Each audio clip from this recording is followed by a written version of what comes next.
Thanks for joining us for Religious Hard Talk. I'm Ian Boyne. This is an interview that I have been waiting for a number of years. The interview with Glacier Robinson.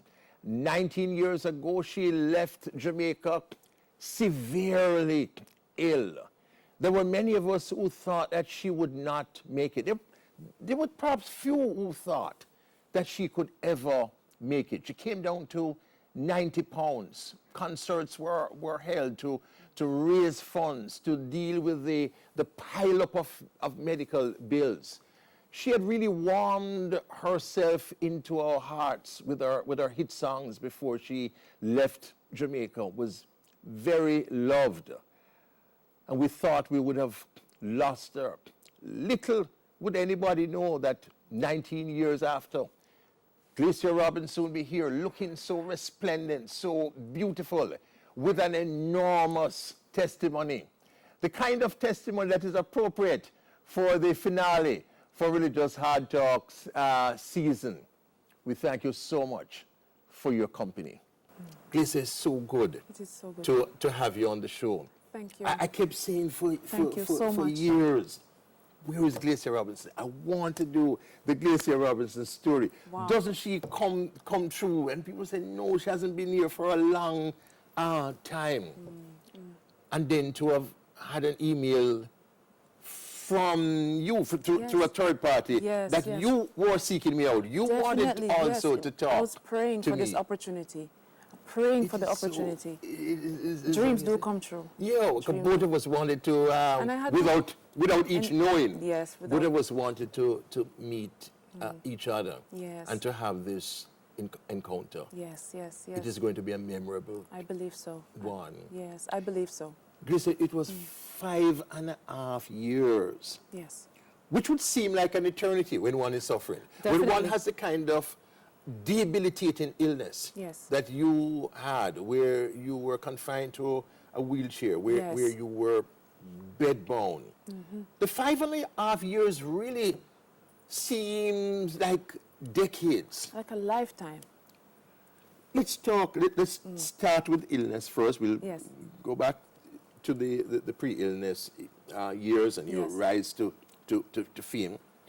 But tell us about the nature of the illness. So, as you said, for 5.5 years, I was plagued with this mysterious illness. And this happened at the peak of my music ministry, I'd say. Number one records and sold-out concerts all across the world, singing for prime ministers and, you know. So it wasn't just Jamaica? No, I was singing and yes. traveling and ministering to wonderful people and to the poorest of the poor as well. And then I just got sick. Started passing out and falling down. So you started first by passing out? Yes, fainting, and my body was seizing, and just, I couldn't understand what was happening. But a few days before that started to happen, I was praying to the Lord, and I was thanking Him. I said, God, I thank you for all the success that you've brought to me, and the blessings that you've given to me. And I thank you for my health. Oh, you thank the Lord for your health? Yes, I thank Him for my health. And after I prayed that prayer, I had like a dream, I'd say, and I saw myself in a courtroom, and I heard the voice of the accuser, the devil, saying, God, allow me to touch her, because she's just singing singing for you because you've blessed her. And the Lord said, no, she's my servant. The heart that's inside of her is a pure heart, and her heart is to please me. And then the devil kept taunting me and accusing me, and I heard the voice of the Lord said, okay, I give you permission to touch her. Just like the conversation with Job? Yes, just like that. And after that, I felt the host of hell, like it invaded my body. The darkness was a tangible, thick darkness. Yes. I can't even explain it, but it's like the force of hell came into my body, and I just started to feel weak and faint and hot and cold. And I'm like, all I could do was just cry out to Jesus and ask Him to touch me and help me. Yeah. And shortly after? And shortly after that. You were hospitalized? Yes, I was hospitalized. I went to the Pauling's Hospital. I don't even know when I got there. Because what, you had fainted? I fainted, yes. I passed out at home, Out. yes. And then when I came to myself, I realized that I was at the hospital. And the doctor started to run different tests, but all the results were negative. I couldn't find anything? Couldn't find anything wrong. So 2 weeks into the illness, I said, Lord, you're the one, you've called me, So you were in the hospital for the 2 weeks? Yes, I was in the hospital for 2 weeks. And I said, God, show me what's in the mind of the enemy. as it relates to this illness, because if all the You results, thought, yes, all the all the results are results. negative, then I want to know how to pray, because it's important to pray targeted prayers. So I said, Lord, show me what's in the mind of the enemy as it relates to this illness. And as I prayed that prayer, about 3 o'clock in the morning, the demons walked into the hospital room, and I could see them as I'm looking You at could him see the with my demons own face eyes. here? Yes, I could see them. And they said, we don't like your voice. You I could hear them. I said, audible yes, voices. yes. And they were saying, we don't like your voice. We don't like your music. And a blood sacrifice was done through witchcraft to kill you. You heard all of this. You saw that. Yes, I did. And when they said that, they started to torture my body. The demons were torturing me and pulling me. They wanted me to go with them. And by this time, I saw like a big gathering at the National Arena, and with a big banner said, celebrating the life of Glacier Robinson, gone too soon. And the demons were summoning me to come with them, but I resisted the summons. And I continued now to whisper the name of Jesus, because by then my body was so weak. And I was saying, Jesus, Jesus. Every time I called his name, lightning struck them.